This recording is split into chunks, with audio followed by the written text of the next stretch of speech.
அப்ப இதை கேட்கறதுக்கு எங்களுடைய அண்ணன் எங்க தலைவர் மாவட்ட ரீதியா பயணம் போனார். மாவட்ட ரீதியா பயணம் போடும் பொழுது ஒவ்வொரு மாவட்டத்துடைய எழுச்சிகள் பார்த்து திமுக பயந்துட்டாங்க. அப்ப உடனே செந்தில் பாலாஜிக்கு அஜெண்டா, அங்க ஏதாவது பிரச்சனையை பண்ணி விட்டுரு. கரெக்டா அண்ணன் பேச ஆரம்பிக்கிறாரு. நீங்க வீடியோல பார்த்திருப்பீங்க, 10 ரூபாய் பாலாஜின்னு பேச ஆரம்பிக்கிறார். செருப்பு வந்துருச்சு. எந்த மாவட்டத்திலையும் செருப்பு தூக்கி போட்டதா வரலாறே கிடையாது. ஏன்னா சுத்தில இருக்கக்கூடிய மக்கள் எங்க தலைவரோட அன்பு இல்ல நம்பிக்கை வச்சிருக்காங்க. அப்ப கரூர்ல மட்டும் எப்படி செருப்பு வந்துச்சு? நேத்து பேட்டி கொடுக்கிறார் செந்தில் பாலாஜி.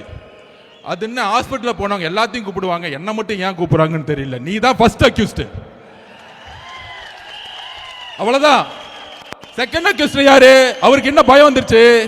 ஏன் மித்தவங்க எல்லாம் கூப்பிடல, மகேஷை ஏன் கூப்பிடல, என்ன மட்டும் கூப்பிடுங்க. அடுத்தது முதலமைச்சர் வந்தாரு 2 மணிக்கு, அவரையும் கூப்பிடுங்க. அடுத்தது அவருடைய பயம் அப்படி, என்ன மட்டும் கூப்பிடாதீங்க, எல்லாத்தையும் கூப்பிடுங்க. காலையில புள்ள வந்துச்சு உதயநிதி அவர்கள், அவரையும் கூப்பிடுங்க. அப்ப செந்தில் பாலாஜி ரெடி ஆயிட்டாரு எல்லாத்தையும் மாட்டி விடுறதுக்கு. ஆட்சி மாற்றம் முடியும் பொழுது தமிழக காவல்துறை எங்க அண்ணன் கண்ட்ரோல் வரும் பொழுது நீங்க எல்லாம் கரூர் மெட்ல ஜெயிலுக்கு போவீங்க. இது நடக்குதா இல்லையான்னு மட்டும் பாரு. இப்ப 6 டிஸ்ட்ரிக்ட்ல திருவாரூருக்குள்ள அண்ணன் நுழைகிறார். மக்களை நம்புங்க, எந்த எதிர்கட்சி தலைவரும் திருவாரூருக்குள்ள போவே முடியாது. ஏன்னா கலைஞருடைய மண் அது. 55% ஓட்டு போடுவாங்க. யார் எம்எல்ஏ நின்னாலும் கண்ணை மூடி போடுவாங்க. ஆனால் ஒட்டுமொத்த திருவாரூர், நான் பஸ்ஸுக்குள்ள இருக்கிறேன், நானே பயந்துட்டேன். ஒட்டுமொத்த திருவாரூர் மண்ணில் ஒரு 2 கிலோமீட்டர் போறதுக்கு 4 மணி நேரம் ஆச்சு அண்ணன் போறதுக்கு. இதுக்கு தான் பயம், இதுக்கு தான் கரூர்.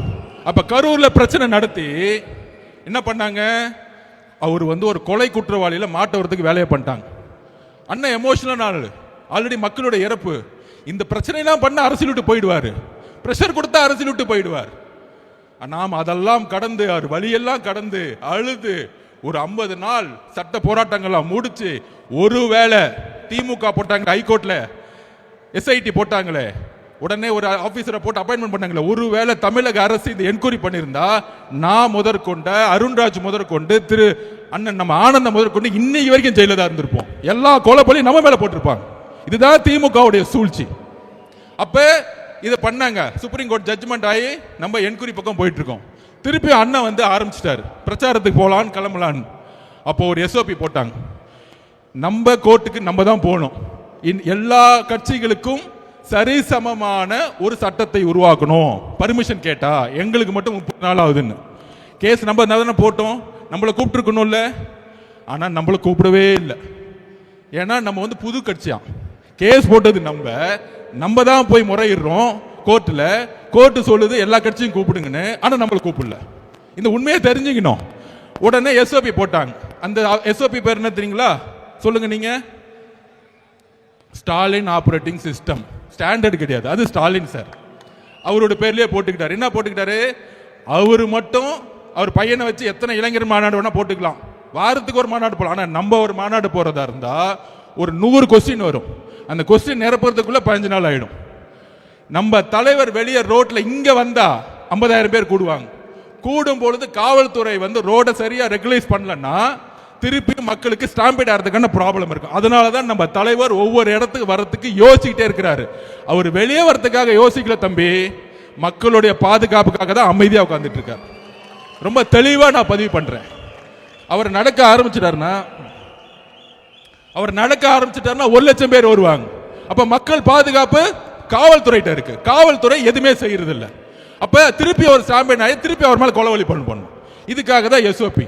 அப்பதான் முடிவு பண்ணோம்.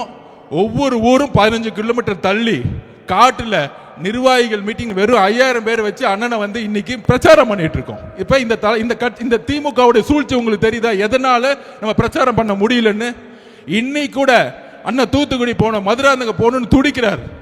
இந்த ரேப்பை கேள்விப்பட்டேன். ஆனால் அங்க காவல்துறைக்கு ரீச் பண்ணா யாரும் பதில் கிடையாது. அந்த சின்ன வீட்டுக்குள்ள போகும்போது 20,000 பேர் சுத்தி வந்தா யாரு பதில் சொல்லுவா திருப்பியும்? அப்ப என்னைக்கு நியூட்ரல் ஆகும்னா தேர்தல் கமிஷனுடைய நோட்டிபிகேஷன் வரும் பொழுது. அப்ப எல்லா கட்சிகளும் ரோட பிரச்சாரம் போலாம். அன்னைக்கு பிரச்சாரத்தை ஆரம்பிச்சார்னா தமிழகம் எம்ஜிஆருக்கு அப்புறம் உருவாக்காத பிரச்சாரத்தை தமிழக விஜய் அவர்கள் உருவாக்குவார். இது நடக்குதா இல்லையான்னு மட்டும் பாருங்க. அன்னையோ நோட்டிபிகேஷனோட முதலமைச்சரோட சைன் அத்தாரிட்டி முடிஞ்சிச்சு, அதோட ஓவர். அப்ப தெரு தெருவா ஒவ்வொரு ரோடா போகும்பொழுது மக்களுடைய எழுச்சி அப்ப பாப்பீங்க, மக்களுடைய கோவத்தை நீங்க பாப்பீங்க.